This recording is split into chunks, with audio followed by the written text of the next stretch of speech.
When you hear the name Nile River, one image dominates Egypt. Golden pharaohs, towering pyramids, the Sphinx gazing across endless sands. But what if I told you that Egypt was not alone? What if there was a second empire along the Nile, older than Rome, wealthier than myth, powerful enough to invade Egypt itself, and ruled at times by warrior queens who terrified Rome?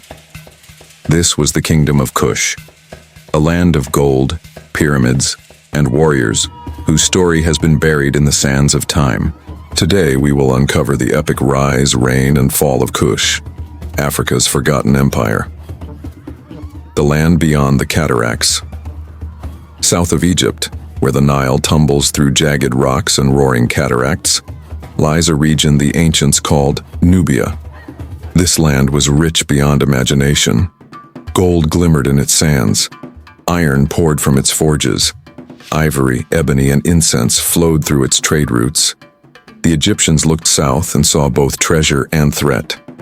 They named the land Tasseti, the land of the bow, because Nubian archers were legendary. So deadly were their arrows that pharaohs hired them as mercenaries, even while fearing their strength. And at the heart of this land, by 2000 BCE, rose a new kingdom, Kush.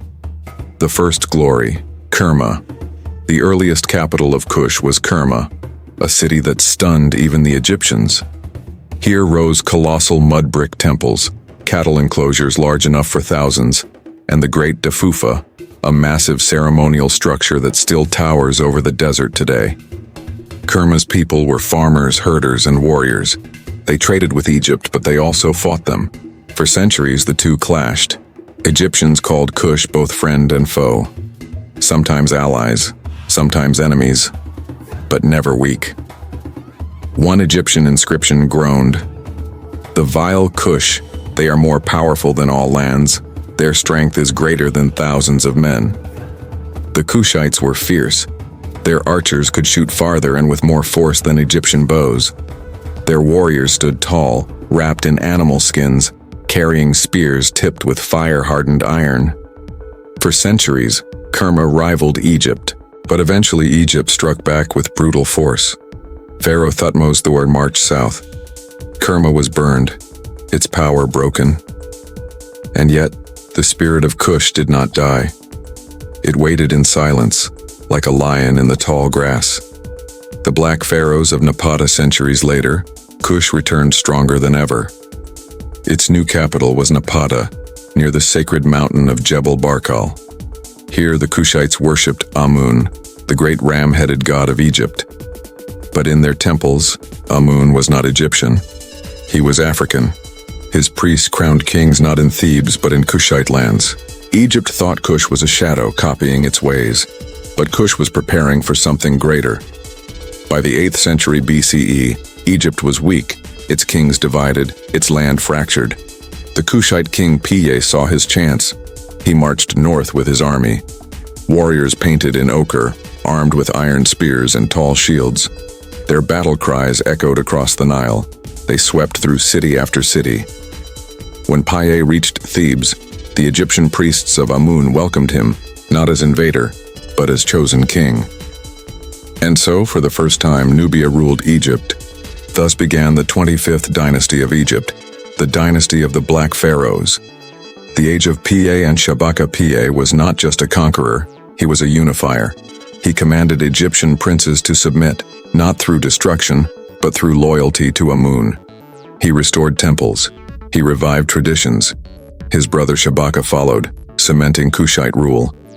They built pyramids in Nubia, smaller and steeper than those of Giza, but no less grand. For nearly a century, the Nile was ruled not from the north, but from the south. The pharaohs were Kushite, the empire was African, and their glory spread far, to Libya, to Canaan, to Assyria. The world knew, the kings of Kush now wore the double crown of Egypt. Taharka, the greatest of the Kushite pharaohs. Among these kings, one stood tallest, Taharka. He was both warrior and builder. He raised temples at Karnak. He restored cities. He commanded armies that defied the mightiest empire of the age, Assyria. When the Assyrians invaded Egypt with their iron chariots, Taharka met them in battle. Time after time he resisted. His name thundered even in the Bible, where prophets spoke of the Ethiopian king who defied the Assyrians. But even lions can bleed. The Assyrians returned again and again. Eventually, the Kushite dynasty was forced to retreat south. Their dream of ruling Egypt ended, but Kush itself lived on. Meroe, the city of 1,000 pyramids. The Kushite capital shifted further south, to Meroe. Here the empire flourished like never before. Meroe became known as the Birmingham of Africa, a city of smoke and iron. Its furnaces burned day and night, producing weapons and tools. Its traders reached across Africa, bringing elephants, ivory, gold, and exotic animals. And its skyline was unlike any other. More than 200 pyramids rose from the sands, sharper and steeper than Egypt's, clustered like a forest of stone. Even today, the pyramids of Meroe stand as silent guardians of Kush's forgotten glory. The Candaces, warrior queens of Kush. But perhaps the most remarkable legacy of Meroe was its queens. Here, women could rule as sovereigns, powerful, independent, commanding armies in their own names. They were called Queen Amanirinas. When Rome conquered Egypt in 30 BCE, Augustus demanded Kush bow before him, but Amanirinas refused. She raised her armies and struck. Kushite archers stormed Roman garrisons. They even captured statues of Augustus, beheading them and burying the bronze heads beneath temple steps, so that all who entered would trample Rome's emperor beneath their feet. Rome struck back, sending legions south. Cities burned. Yet Amanirinas did not yield. She fought for years, even after losing an eye in battle. Finally, peace was made, not as surrender, but as equals. Rome respected Kush, a rare honor. The Candaces proved to the world that queens of Africa could face even the world's greatest empire and remain unbroken. Daily life in Meroe. But Kush was more than kings and battles. It was a thriving civilization. Farmers cultivated sorghum, wheat, and barley. Herds of cattle roamed the plains. Artisans crafted pottery, jewelry, and tools. Priests guarded temples, blending Egyptian gods with African spirits. The people spoke Meroitic, a language still not fully deciphered today. Their art was bold. Their trade stretched from Central Africa to the Mediterranean. It was a kingdom alive with energy, faith, and pride. The decline of Kush.